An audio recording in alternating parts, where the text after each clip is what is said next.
ज्ञान वाणी का नव उपहार, पहुंची शिक्षा के द्वार, पढ़ी लिखी और बनी कुशल, ज्ञान वाणी का उद्देश्य सफल, ज्ञान वाणी। नमस्कार।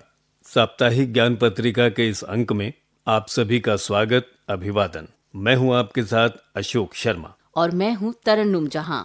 साप्ताहिक ज्ञान पत्रिका के नवीन अंक में आइए आपको बता दें क्या है खास हमारे पास। आज के इस अंक में हम आपके लिए लेकर आए हैं शिक्षा, करियर, ज्ञान, रोजगार और इतिहास से जुड़ी जानकारियों के अलावा इग्नू से जुड़ी शिक्षा जगत की गतिविधियां। राष्ट्रीय और अंतर्राष्ट्रीय शैक्षिक गतिविधियों के साथ साथ ज्ञान विज्ञान से जुड़ी तमाम जानकारियां हम आपके साथ साझा करते हैं। साथ ही हम आपके साथ साझा करते हैं रोजगार की संभावनाएं। तो आइए शुरुआत करते हैं आज के इस कार्यक्रम की और सबसे पहले सुनते हैं शिक्षा जगत की मुख्य जानकारियां। जानेंगे इग्नू और इसमें दाखिले संबंधी जानकारी। इग्नू में दिसंबर 2023 के असाइनमेंट्स जमा करने की अंतिम तिथि 30 नवंबर 2023 तक। इग्नू 19 नवंबर 2023 को मना रहा है अपना 38वां स्थापना दिवस। इग्नू ने जारी की दिसंबर 2023 टर्म एंड एग्जामिनेशन की डेट शीट। और करियर सेगमेंट में आज जानेंगे डेयरी फार्मिंग में अपना करियर बनाने की जानकारी। और अब ये तमाम जानकारियां विस्तार से। इग्नू भारतीय संसदीय अधिनियम के द्वारा सितंबर 1985 में स्थापित एक केंद्रीय विश्वविद्यालय है। ये दुनिया का सबसे बड़ा विश्वविद्यालय है। भारत और अन्य 33 देशों के लगभग 40 लाख से ज्यादा विद्यार्थी इसमें अध्ययन करते हैं। ये विश्वविद्यालय भारत में मुक्त और दूरवर्ती अध्ययन का राष्ट्रीय संसाधन केंद्र भी है। शिक्षण और अनुसंधान के अलावा विस्तार और प्रशिक्षण इस विश्वविद्यालय की शैक्षणिक गतिविधियों का मुख्य आधार है। इग्नू भारत के सबसे लोकप्रिय संस्थानों में से एक है, जिसके माध्यम से आप योग्यता एवं रुचि के अनुसार विभिन्न under graduate, post graduate, diploma और सर्टिफिकेट कार्यक्रम में एडमिशन ले सकते हैं। इग्नू एक ऐसा विश्वविद्यालय है जहां छात्रों को अपनी पढ़ाई करने के लिए क्लासरूम में जाने की जरूरत नहीं है, क्योंकि ये संस्थान डिस्टेंस एवं ऑनलाइन मोड में छात्रों को शिक्षा देते हैं। इसमें कला, विज्ञान और व्यवसाय जैसे विभिन्न विषयों के कई विभिन्न कोर्सेज हैं।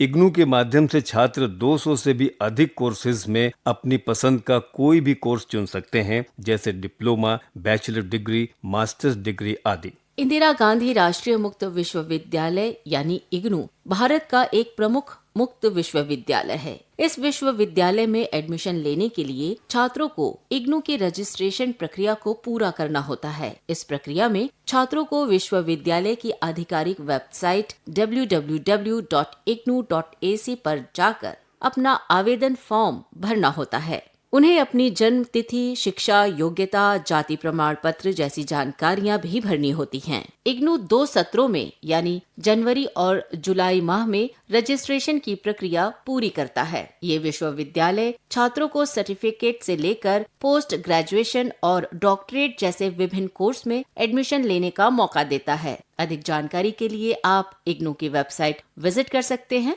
इग्नू की वेबसाइट है www.ignu.ac.in। इंदिरा गांधी राष्ट्रीय मुक्त विश्वविद्यालय के ओडीएल और ऑनलाइन कार्यक्रमों टर्म एंड एग्जामिनेशन दिसंबर 2023 के लिए इग्नू ने असाइनमेंट जमा करने की अंतिम तिथि 30 नवंबर 2023 तक बढ़ा दी है। छात्र विश्वविद्यालय की आधिकारिक वेबसाइट www.ignu.ac.in के माध्यम से अंतिम परीक्षा के लिए असाइनमेंट डाउनलोड कर सकते हैं। असाइनमेंट अपने क्षेत्रीय केंद्रों पर ऑनलाइन या ऑफलाइन मोड के माध्यम से भी जमा किए जा सकते हैं।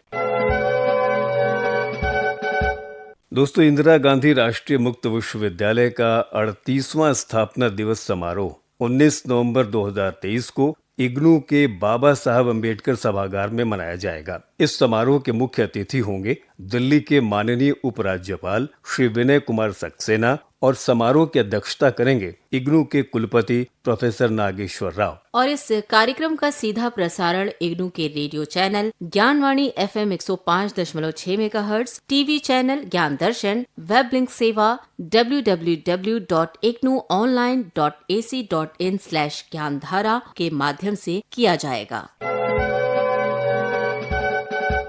Indira Gandhi national open university यानी इग्नू ने दिसंबर टर्म एंड एग्जाम 2023 की डेट शीट जारी कर दी है। जो उम्मीदवार दिसंबर टर्म एंड परीक्षा के लिए उपस्थित होंगे वे इग्नू की आधिकारिक साइट www.ignu.ac.in के माध्यम से डेट शीट की जांच और डाउनलोड कर सकते हैं। अधिक जानकारी के लिए इग्नू की वेबसाइट विजिट करें। वेबसाइट है www.ignu.ac.in। आप सुन रहे हैं साप्ताहिक ज्ञान पत्रिका FM 105.6 मेगाहर्ट्ज पर। साप्ताहिक ज्ञान पत्रिका के करियर सेगमेंट में आइए लेते हैं जानकारी डेयरी फार्मिंग में अपना करियर बनाने की। दोस्तों, डेयरी फार्मिंग की हमेशा से ही डिमांड रही है। वर्तमान समय में तो दूध से बने प्रोडक्ट की मांग दिन प्रतिदिन बढ़ती जा रही है। अब इस क्षेत्र में लगातार दूध से बने उत्पादों का प्रोडक्शन भी समय के अनुसार बढ़ता जा रहा है। इसका एक अहम कारण भारत की लगातार बढ़ती जनसंख्या है। भविष्य में भी इस क्षेत्र में और आगे बढ़ने की अधिक संभावना है, जिसके कारण डेयरी फार्मिंग के क्षेत्र में युवाओं के लिए बेहतर करियर बनाने का विकल्प मिलता है। किसी भी काम को शुरू करने से पहले उसके विषय में जान लेना बहुत जरूरी है। डेयरी फार्मिंग कोर्स से न केवल आप डेयरी सेक्टर में बेहतर नौकरी पा सकते हैं, तो वहीं खुद का बिजनेस भी कर सकते हैं। इस कोर्स में पशुओं का चयन, रखरखाव, शेड पद्धति, पशुओं के आहार से लेकर दूध और दूध उत्पादों जैसे दही, पनीर, घी, शेक और अन्य प्रोडक्ट्स को बनाने एवं उनकी मार्केटिंग के बारे में ट्रेनिंग दी जाती है। इस ट्रेनिंग के बाद कैंडिडेट छोटे और बड़े स्तर पर डेयरी का काम शुरू कर सकते हैं। डेयरी फार्मिंग में 6 महीने के सर्टिफिकेट कोर्स से लेकर PhD लेवल तक की पढ़ाई होती है। कैंडिडेट्स अपनी सुविधा के अनुसार डेयरी फार्मिंग का कोर्स कर सकते हैं। इस कोर्स को करने के बाद शिक्षार्थियों को बहुत बेनिफिट्स मिलते हैं। डेयरी फार्मिंग एक ऐसा क्षेत्र है जिसकी मांग हमेशा बनी रहती है। डेयरी फार्मिंग की ट्रेनिंग पूरी होने के बाद आप एक अच्छी नौकरी या फिर स्वयं का बिजनेस भी कर सकते हैं। डेयरी फार्मिंग हेल्थ से जुड़ा एक महत्वपूर्ण सेक्टर है, जिसमें आप dairy engineer, consultant, dairy scientist या फिर शोधकर्ता और प्रोफेसर तक बन सकते हैं। दोस्तों, भारत कृषि व्यवसाय का केंद्र होने के नाते देशों की तुलना में नए प्रशिक्षित पेशेवरों के लिए नौकरी के ढेर सारे विकल्प उपलब्ध कराता है। आप कई परिवर्तनकारी अवसरों का लाभ उठा सकते हैं, जिसके माध्यम से आप अपने सपनों को साकार कर सकते हैं। इस कोर्स को करने के बाद आप ऑक्यूपेशनल हेल्थ और safety, sales, consultancy, marketing, human resource, operation आदि फील्ड में जॉब करके अपना करियर बना सकते हैं। तो ये थी जानकारी डेयरी फार्मिंग में अपना करियर बनाने की। आप सुन रहे हैं साप्ताहिक ज्ञान पत्रिका कार्यक्रम FM 105.6 मेगाहर्ट्ज ज्ञानवाणी FM पर। और आइए अब जान लेते हैं कहां-कहां रोजगार के अवसर आपके लिए उपलब्ध हैं। NFL यानी नेशनल फर्टिलाइजर लिमिटेड में मैनेजमेंट ट्रेनी, अकाउंट्स और असिस्टेंट के पदों के लिए आवेदन आमंत्रित किए गए हैं। आवेदन करने की अंतिम तिथि है 1 दिसंबर 2023। अधिक जानकारी के लिए संस्थान की वेबसाइट विजिट कर सकते हैं। वेबसाइट है www.nationalfertilizer.com। CIFS यानी सेंट्रल इंडस्ट्रियल सिक्योरिटी के तहत हेड कांस्टेबल के पद के लिए आवेदन आमंत्रित किए गए हैं। आवेदन की अंतिम तारीख 28 नवंबर 2023 है। वेबसाइट है www.cisf.gov.in।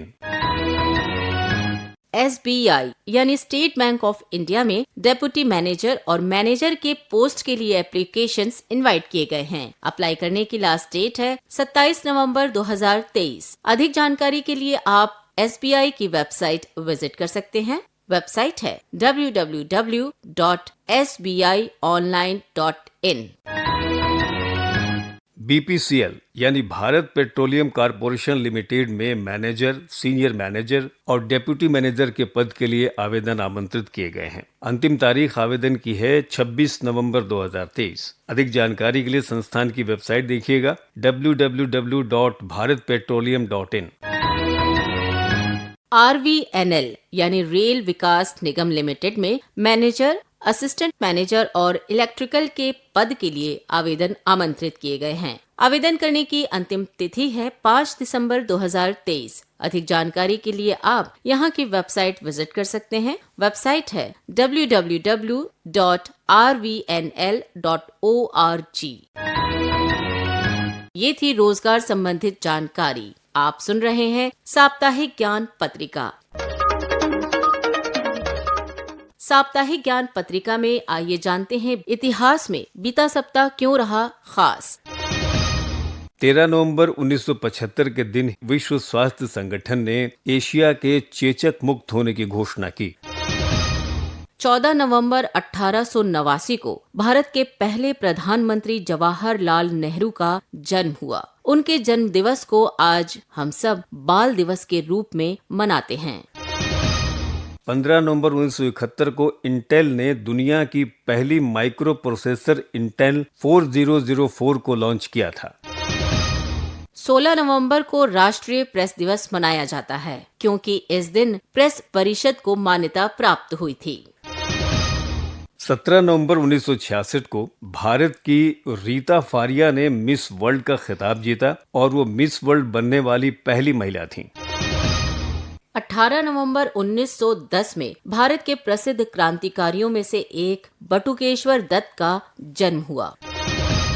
तो दोस्तों, ये था बीता सप्ताह इतिहास में क्यों रहा खास।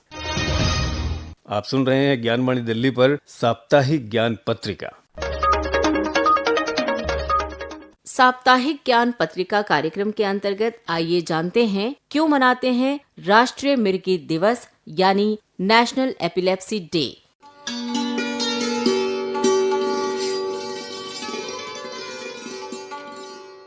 हर वर्ष 17 नवंबर के दिन पूरे भारत में लोगों को मिर्गी रोग के प्रति जागरूकता पैदा करने के लिए एपिलेप्सी फाउंडेशन द्वारा नेशनल एपिलेप्सी डे या राष्ट्रीय मिर्गी दिवस मनाया जाता है। नेशनल एपिलेप्सी डे पर जगह जगह शिविर और विशेष कार्यक्रम आयोजित किए जाते हैं। नेशनल एपिलेप्सी डे के मौके पर हेल्थ एक्सपर्ट्स और डॉक्टर्स को वाद विवाद या मंच पर आमंत्रित किया जाता है जिससे लोगों को शिक्षित किया जा सके। असल में मिर्गी लंबे समय से चली आ रही एक दिमागी बीमारी है जो सीधे ब्रेन सेल्स पर अटैक करती है, जिससे व्यक्ति बेहोशी या भयानक दौरे की स्थिति में आ जाता है। मिर्गी का दौरा किसी भी उम्र के व्यक्ति को प्रभावित कर सकता है। WHO की रिपोर्ट के मुताबिक दुनिया भर में 50 मिलियन लोग मिर्गी से पीड़ित हैं, जिसमें 10 मिलियन व्यक्ति भारत से आते हैं। इसलिए भारत में लोगों को मिर्गी के प्रति जागरूकता पैदा हो, ये बहुत जरूरी है। मिर्गी रोग के मुख्य कारण क्या है दोस्तों, आइए जानते हैं। मिर्गी रोग के अधिकतर मामलों में कोई विशेष कारण नहीं देखा जाता है, लेकिन उसके कुछ सामान्य लक्षण इस प्रकार हैं। दुर्घटना के कारण सिर में चोट लगना, ब्रेन स्ट्रोक और ट्यूमर, जन्म से असामान्य होना। मिर्गी को सही इलाज और दवाइयों से ठीक किया जा सकता है। इसके लिए आपको इसके लक्षण नजर आते ही डॉक्टर से परामर्श करना चाहिए ताकि समय रहते स्थिति को नियंत्रित किया जा सके। ये थी जानकारी राष्ट्रीय मिर्गी दिवस मनाने की।